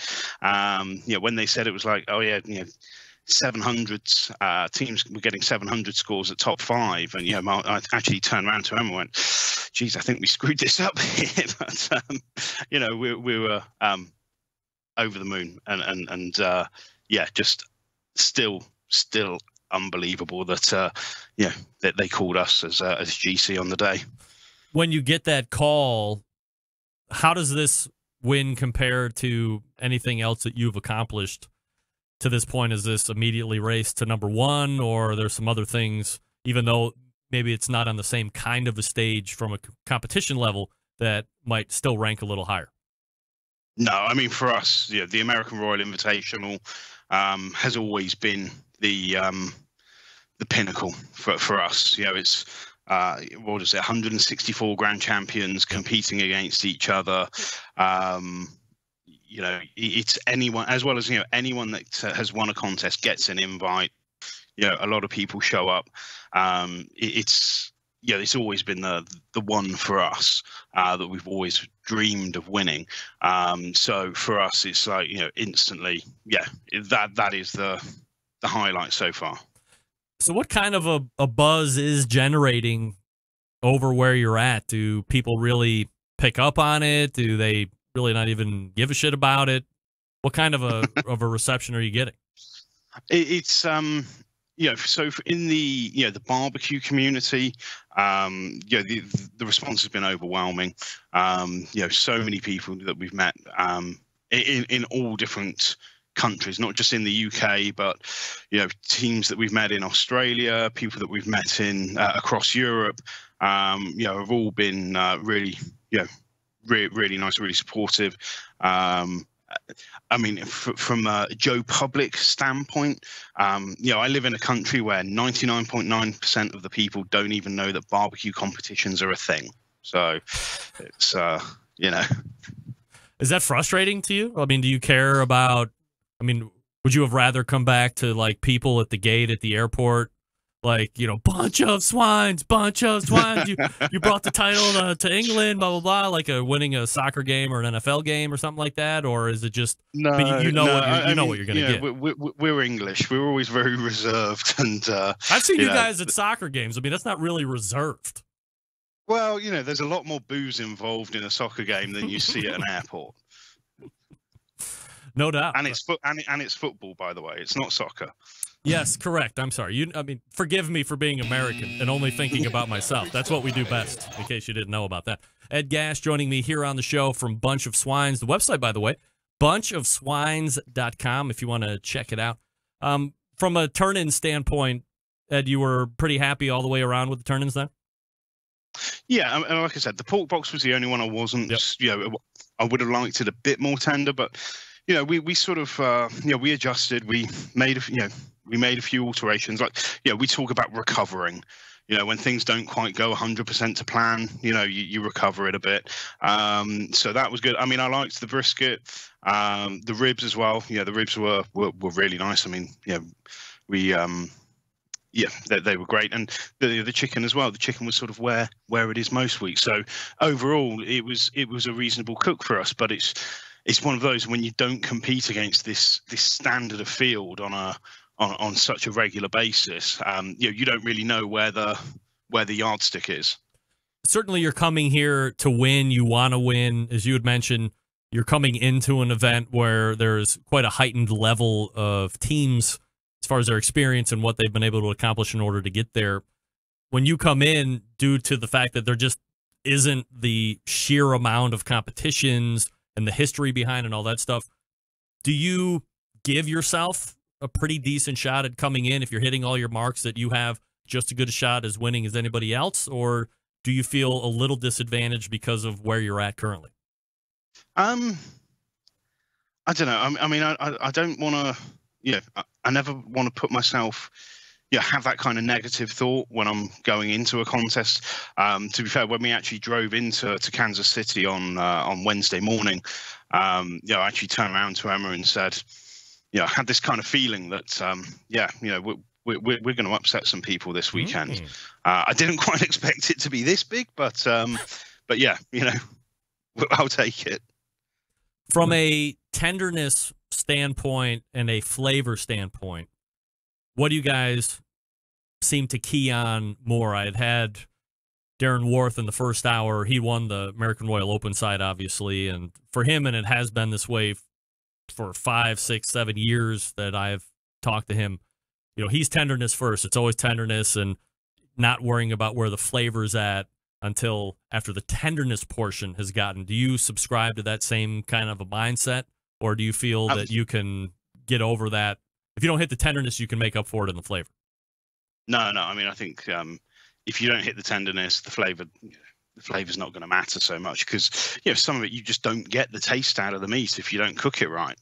I mean, a lot of the things. So we're probably using similar flavor profile that we've been using for probably the last 5 or 6 years. But it's all about making those tweaks around the tenderness, but also the time that things are finishing. So, thinking more about how long are you holding, the product before you actually start cutting it and handing it in. Those are the bits that I'm looking at more is, tenderness and that holding. How long am I holding something before it's going into to be judged? Who was the first person that stood out to you that came over and congratulated you for winning the invitation? I don't know. I mean, we've met so many great people over the years, and it's everyone. When we're walking down, we see like Stephanie from the Slabs, we see Lauren and Cheryl from the Smoking Hills, we've got Jim and Jeff from Sweet Smoke Q, we've got Tuffy there, Darren there, Ray Lampy. He's been over to the UK a bunch. He's a good friend of ours. It's just too many. There's no one standout. It's just everyone, and it was just amazing. Was there a lot of media around Kansas City trying to get a piece of you to get some reaction or give your thoughts on how the weekend went down? Not really, not massively. I think we spoke with a couple of people, but nothing too much. It's always that problem that with the Royal that you're getting done with the invitation, and it's like, well, it's all well and good, but I've got to cook tomorrow. No matter how much you don't really feel like doing it, it's you got to cook tomorrow, so you get on with it. Yeah, so let's talk about that. When you shut it down, and I mean, it's got to be really hard in general to go from the invitational and then back or ramp it back up to get into the open side, let alone winning it. So now you're contending with the adrenaline. You got the win buzz going on. You probably want to try and celebrate, whatever that means to you, in some form or fashion to kind of live in that moment for as long as you can. But then the competitor in you is like, we got to pull it back here and give our best shot at trying to go for maybe a back-to-back at the open side. And you got 3 times as more teams on Sunday than you did on Saturday. So how do you guys find that medium of trying to stay in the win as long as you can, and then go back to being Bunch of Swine's barbecue team? So so because we're cooking on the gateways, a lot of we're cooking hot and fast. So we're not really doing any of the cooking until the morning. So, it's just getting things prepped, injected, seasoned, all that stuff, and held overnight. So, there was a part of it that I turned around to Emma and said, well, I think we've already used up all our luck here this weekend, honey. It's, but come the morning, we sort of got into it, and we're quite regimented in how we're cooking, and going through it. So we just sort of got on with it, got back in focus in the morning, and then it was just like, we just want to hear our name called. We don't want to go from winning it one day to, being in like the bottom 400 on the next day. I mean, it has to be real easy as you're prepping to be constantly thinking how you just won the invitational and then lose focus on the open. Like, man, we want to win it, but damn, we just won the invitational. It's got to be tough to kind of stuff that down and really focus on, as you said, not finishing in that lower third of the open side, which, can kind of have a weird look to it, first one day and 323rd the next. Yeah, I mean, to be fair, it was one of those that it just didn't feel real anyway. So, we sort of put the trophy in the back of the car, put it out of the way, and then, we just sort of felt like it hadn't happened anyway, if that kind of makes sense. Yep. It's sort of, just put it to one side. Yeah, awesome. We got work to do. Ed, can I hold you over for one more segment? We'll talk a little bit about European barbecue and all that good stuff. Sure. All right, stand by. We're talking with Ed Gash from Bunch of Swines, your 2018 American Royal Invitational champion. I will talk to you quickly about Big Papa Smokers, the one-stop online shop for all things barbecue. Their curated selection of only the best outdoor cooking and grilling supplies to get you on the path to better barbecue results in no time. Everything at Big Papa Smokers has been Pitmaster approved by Sterling Big Papa Ball himself. From the award-winning rubs and sauces to American-made grills, smokers, Big Papa's has something for every kind of outdoor cook. Known for the championship rubs, right? Like the Sweet Money, Cattle Prod, Cash Cow, all proven winners on the circuit and in the backyard. 13 different varieties, perfectly balanced, that will transform ordinary meals into extraordinary. Also, that great partnership with Steph Franklin over at Simply Marvelous Barbecue. Those things combined, known as the West Coast Offense. And they own Granny's Barbecue Sauce. If you're looking for a new go-to sauce that will please everyone, Granny's traditional yet powerful flavor reminds us why we fell in love with barbecue in the first place. You can find Granny sauce and other top-rated sauces at BigPapaSmokers.com. And aside from those things, Big Papa Smokers offers a great selection of pellet, charcoal, and wood cookers. You're looking for that versatile smoker that's easy to use? Check out the Mac 2-Star General Pellet Grill. Big Papa Smokers, the exclusive Mac dealer, and even offers special packages. Not a fan of the pellet smokers? All right. Take a look at the old Hickory Ace BP, the only charcoal smoker that Big Papa trusts on his competition trailer. And if you're a backyard enthusiast like me, looking for a durable and versatile grill that will last forever, the M Grill from Texas is just what you need. They're built like tanks. If you're not sure of what grill you might need, you really can't go wrong with anything offered at BigPapaSmokers.com. They have something for every kind of cook and every kind of budget. So here's what you do. Head on over to BigPapaSmokers.com. If you have any questions, you give them a call, 877-828-0727. That's 877-828-0727. Or visit the website, BigPapaSmokers.com. That's BIGPOPPA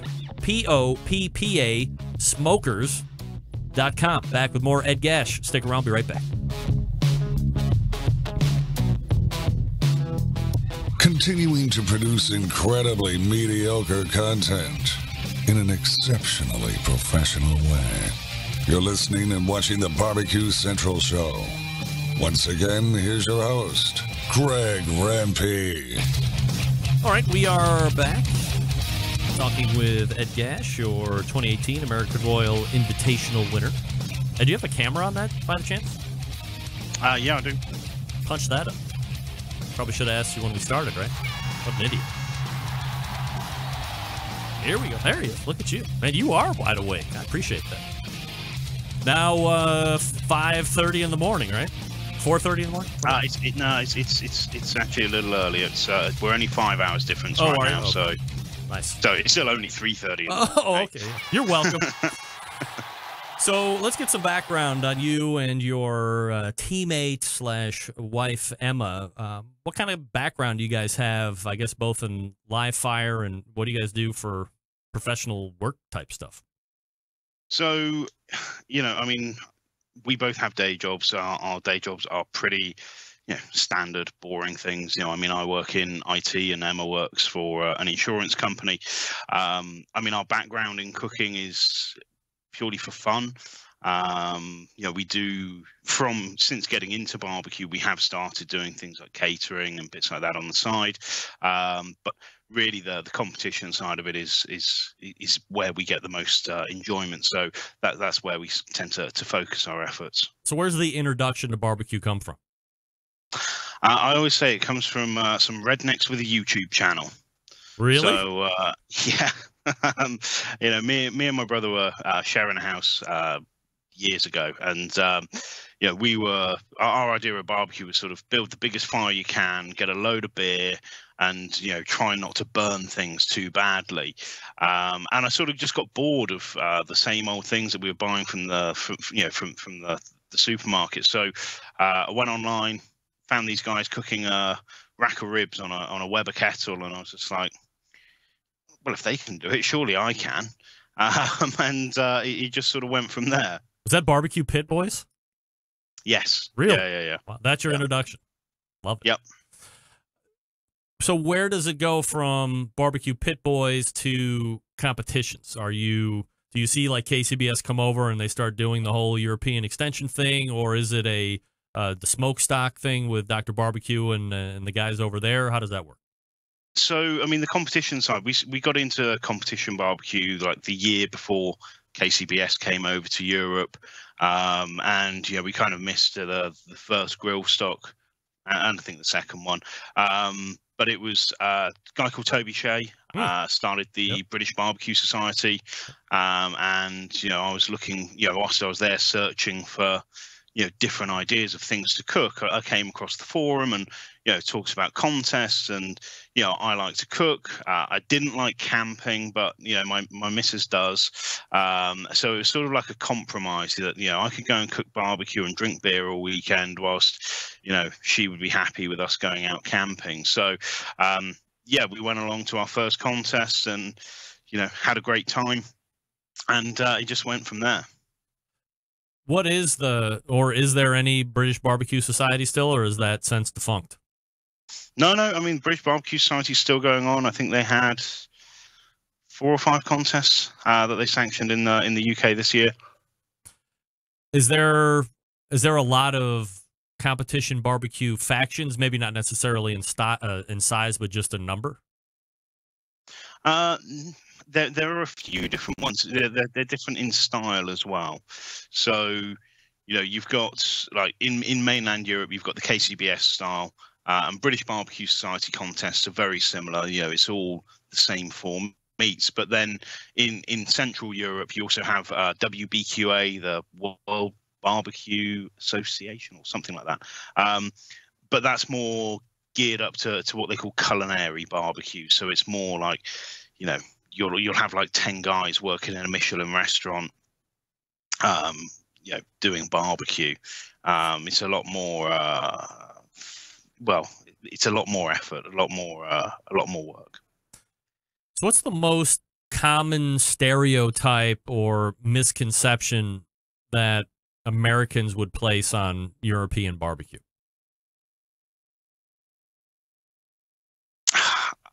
I don't really know what the misconception. I mean, maybe the biggest misconception would be that we suck. Yeah, I think we proved that last weekend, right? Okay. Yeah, that one's taken care of. So here's what I think. I go my roots back to English barbecue or European barbecue, and to me, legends. I mean, they changed the game for Jack Daniels was the late Rick, but current Jackie Wake, Mad Cows, shout out.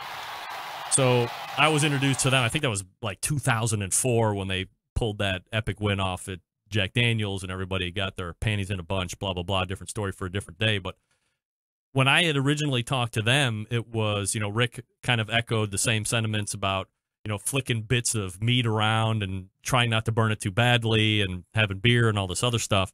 And then they got introduced to the Southern style barbecue. And at that point, it was not a lot of readily available good meat to barbecue. Now, of course, that was 14 years ago, and my mind, I guess, won't let me fast forward into things that are readily available. So when I think about European barbecue, I'm wondering to myself all the time, well, do they have the same access to briskets like we would have, or are they different, and do they taste different? How does that shake out in Europe right now? Yeah, so I mean, the meat side of things has changed a lot. So, we get a lot of imported beef, whether it be from Australia, which is also a grain-fed beef, but we also get some USDA products as well. You're actually able to get Snake River briskets in Europe now.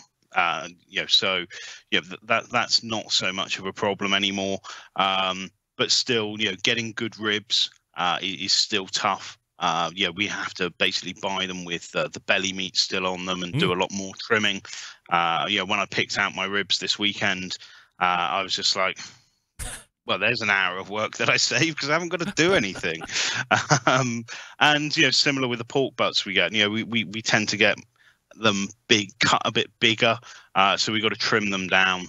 Or actually, I take a saw out and sort of hack half of it away to just actually get a proper Boston butt. Is there a different taste to that meat or no? No, not really. I mean, Duroc is a very popular breed of pig. It's I think like 50%. The majority of all pork in Europe has some Duroc genetics in it. Wow. So it's pretty common. Where on the curve of growth is barbecue, I guess, as a whole, and then competition barbecue in Europe right now since you started? So, I mean, I think, we've sort of reached, I wouldn't say a peak, but sort of a plateau for now. So it's sort of, we grew very rapidly, but then we're not seeing the huge numbers of new teams coming through.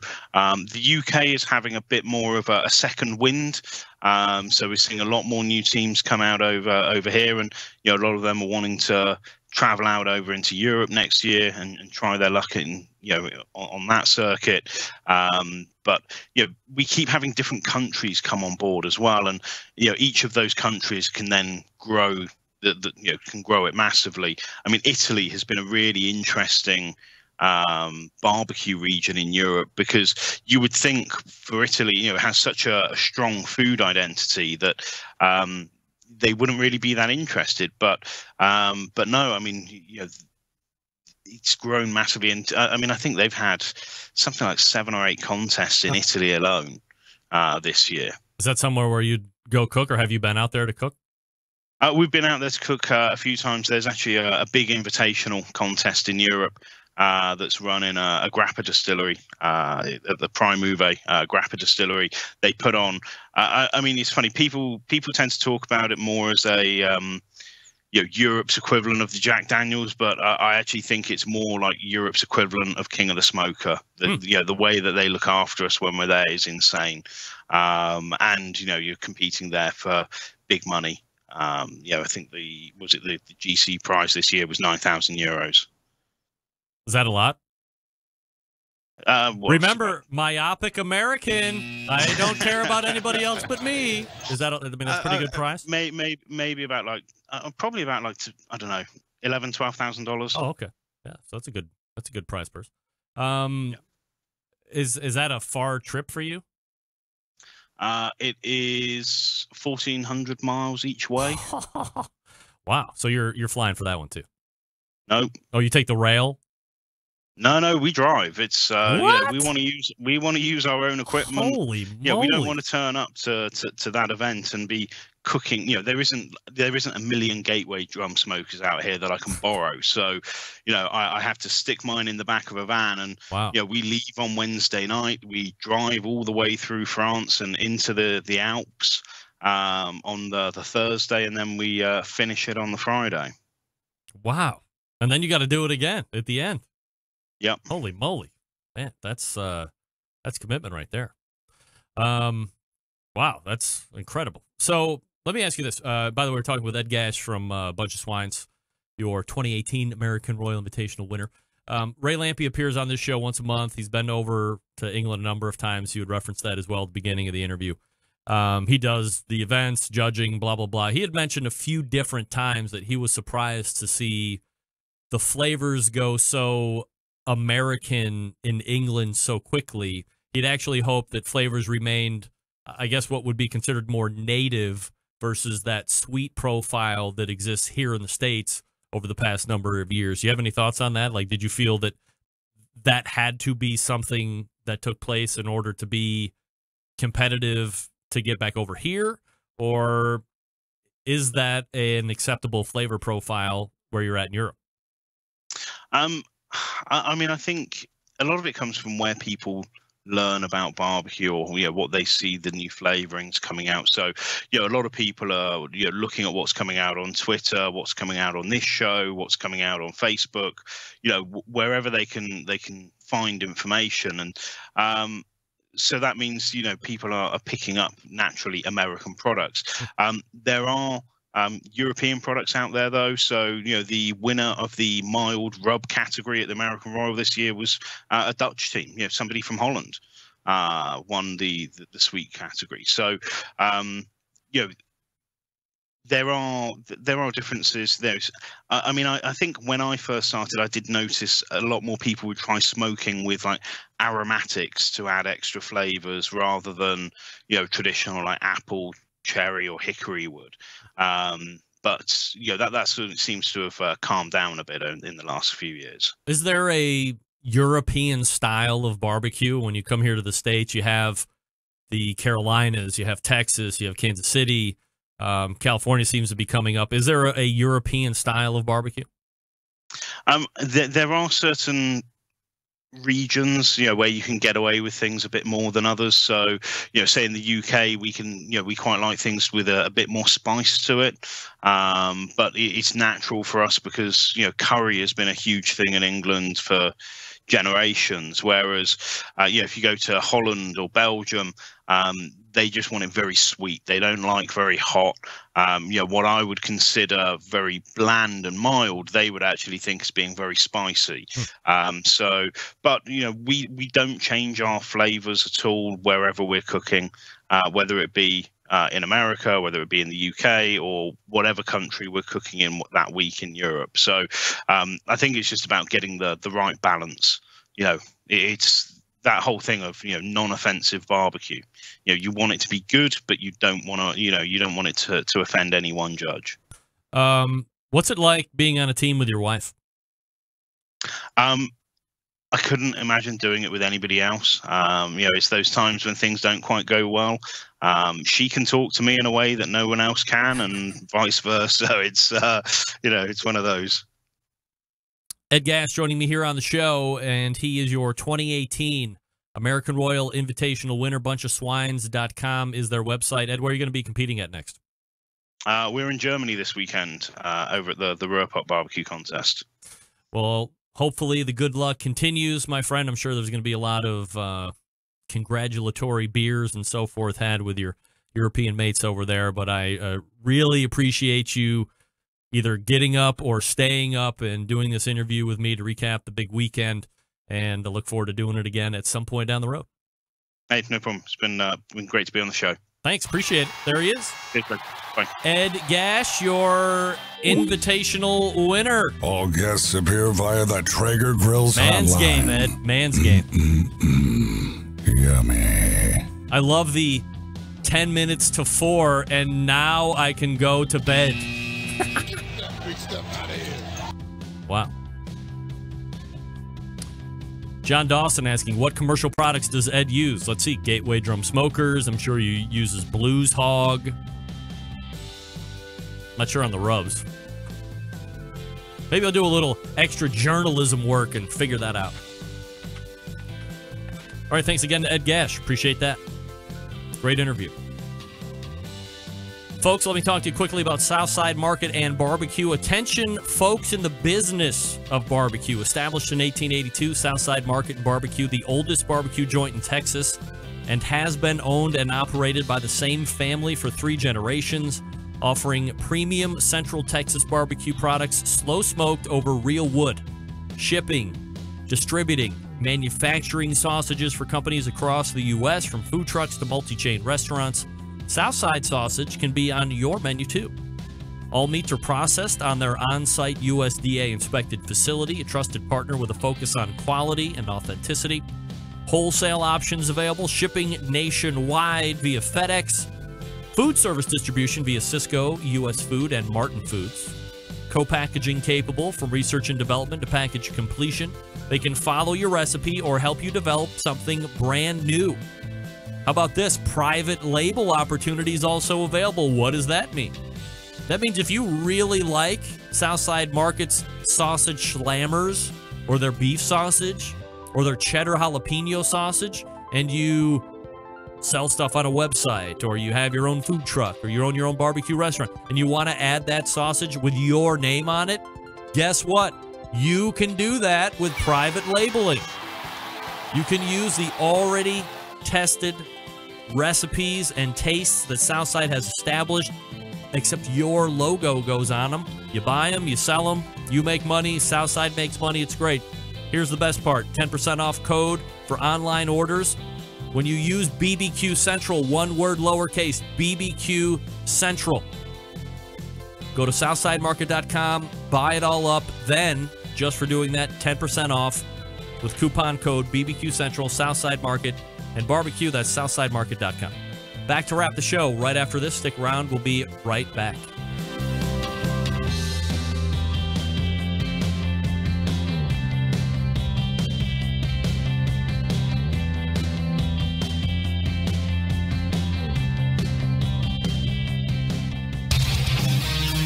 Whole packers, full racks, legs and thighs.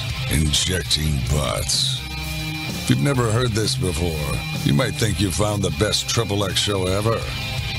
Let's get back to the most homoerotic host out there today, Greg Rempe. The National Barbecue News is dedicated to all things barbecue. Their goal to introduce new people to the barbecue world while keeping the barbecue enthusiast and professional informed on all current happenings in and around Barbecue Nation. They obtain this goal by offering timely news stories, new product reviews, barbecue event calendar, and unique recipes inside their printed products, website, social media pages, email newsletters. Subscribe now by visiting barbecuenews.com. That's BARBECUE, barbecuenews.com.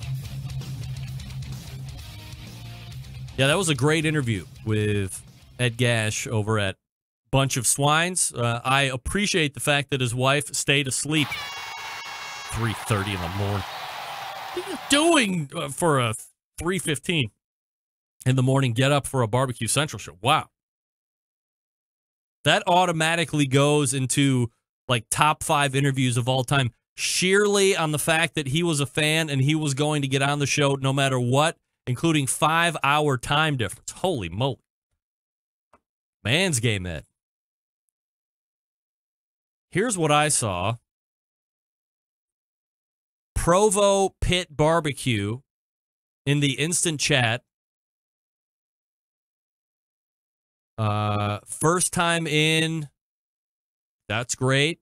Then he pooped on my Traeger reed because they're made in China. Then said, this show is too corporate for me. I'm out. What? Too corporate? What does that mean? Sir, this must be your first time. This show is anything but corporate. I mean, has anybody heard the audio this evening? If this was corporate, that would be fixed. That would never happen. These are the things that are exactly the opposite of corporate. I mean, come on. Who's corporate? Me? Go find Shilling with Rich if you want corporate. You're banned from the show, Provo Products, whatever. But if you want to come back next week and listen, you're allowed. I'll let you. That's fine. Hey, we're all allowed to have difference of opinions. It's all good. Wait, did I just say that? No! It's fine to have differences of opinion, and that's what I'm going to say about that. All right, let's recap the show. All the way back in the first hour, we talked with the American Royal Open Grand Champion ×3, Iowa Smoky D's, Darren Ward. Nobody in the last 5 years has won more American Royal Open Grand Championships than Smoky D's. They have won 3 of the last 5. Good percentage. 13, 16, and 18, I believe, if I'm not mistaken. So thanks to Darren for always taking the time to jump on board, recap it a little bit, give his thoughts about the state of competition barbecue.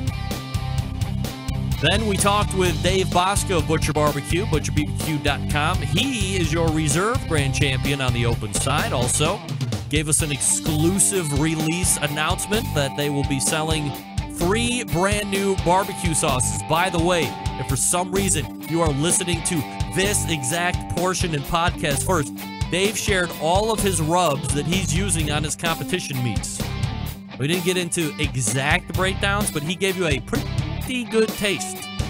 So you want to run back if you want to try out some new flavors and what to use on what meats. And then in the second hour, the whole second hour, Ed Gash from Bunch of Swines, bunchofswines.com, their website. That is your American Royal Invitational winner. And we talked about the weekend and what it was like to travel in, where they secured all of their implements and provisions for the competition. And then after the break, we talked about the background and how they got into barbecue, what the state of European barbecue was like, all that stuff. Tremendous interview, and thanks again to Ed, who did it live 5 hours ahead. So 3:15 in the morning, that started, and it just ended shy of 4 o'clock. Appreciate you doing that, Ed. Big show planned for you next week, as always, so stay tuned for that. September 11th, 2001. I will never forget. Until next Tuesday at 9 p.m. Eastern Standard Time, this is your program host and proud U.S. American, Greg Rempe, first saying, Catch me outside, how about that? And second saying, good night now.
With Moonshiners Barbecue, 19th annual Jack Daniel's World Barbecue Champion, and this is Barbecue Central.